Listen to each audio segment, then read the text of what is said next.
evening. I'm Ken Bastida. I'm Juliette Goodrich in for Veronica. We begin with that breaking news out of Contra Costa County. A fuel tank inferno at the NuStar facility in Crockett is finally contained tonight after burning more than 8 hours. And just in, we are getting some incredible new video we have to show you. This shows the moments it all started. Take a look.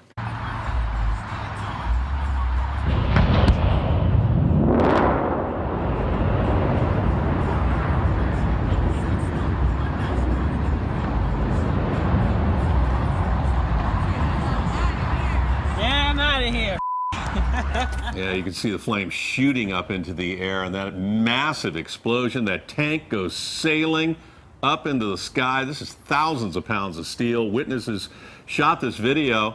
This guy was driving away from the inferno. The question tonight, how could this happen? And did last night's earthquake in Pleasant Hill have anything to do with it? Well, Chopper 5 is live over the fuel facility right now. What a difference a couple of hours makes. Tonight, a shelter in place for Rodeo, Crockett, and Hercules has been lifted, and Interstate 80 is back open after a portion of it was shut down for hours.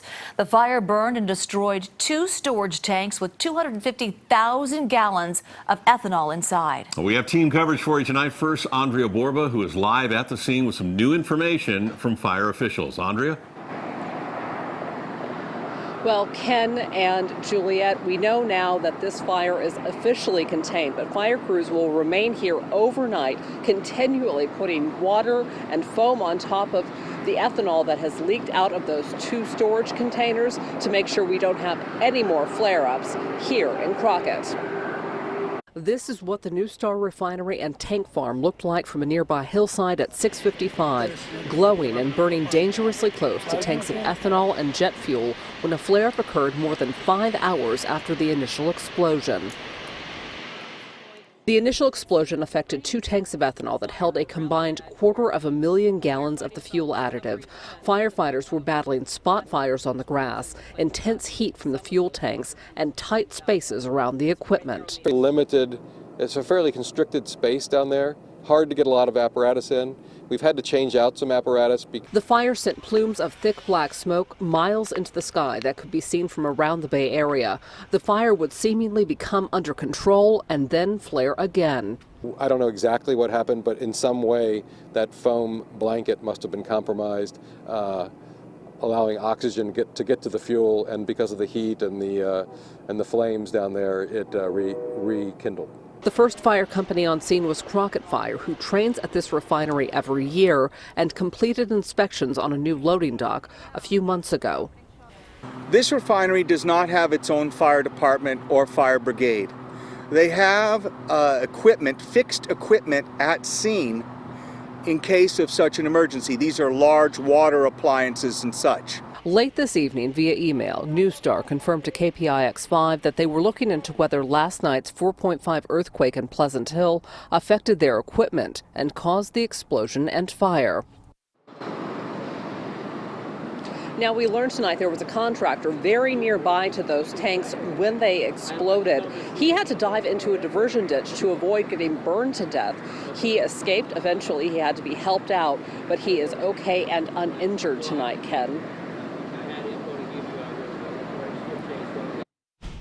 I'm Joe Vazquez, driving along I-80 East and the streets around it, just trying to get around tonight, and it has been an exercise in patience and futility, and it's an example of going nowhere fast. I-80 started getting closed in the early evening. Traffic was diverted into neighborhoods nearby. Our phone told us that taking a shortcut would save time, but really nothing could save you time. It was standstill traffic for hours and hours. I'm trying to get home. It's taking me 45 minutes to get home from Richmond to Pinole. Here you can see police blocking the entrance ramp to I-80 East toward the fire. Tonight, folks just venturing out to go shopping were stuck in the jam. It's been tough. It took me over an hour to go from Target 2 exits down. About an hour ago, they opened up I-80 in both directions. Hopefully that's good news and a lot less hassle for the morning commute. Joe Vazquez, KPIX 5.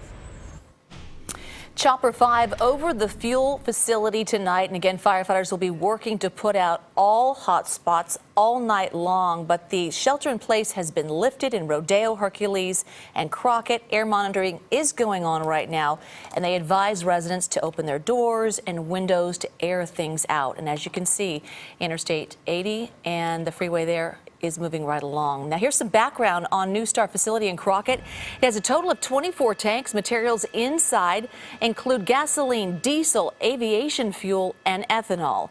Now stay with us for the very latest on this fire and the investigation on KPIX.com.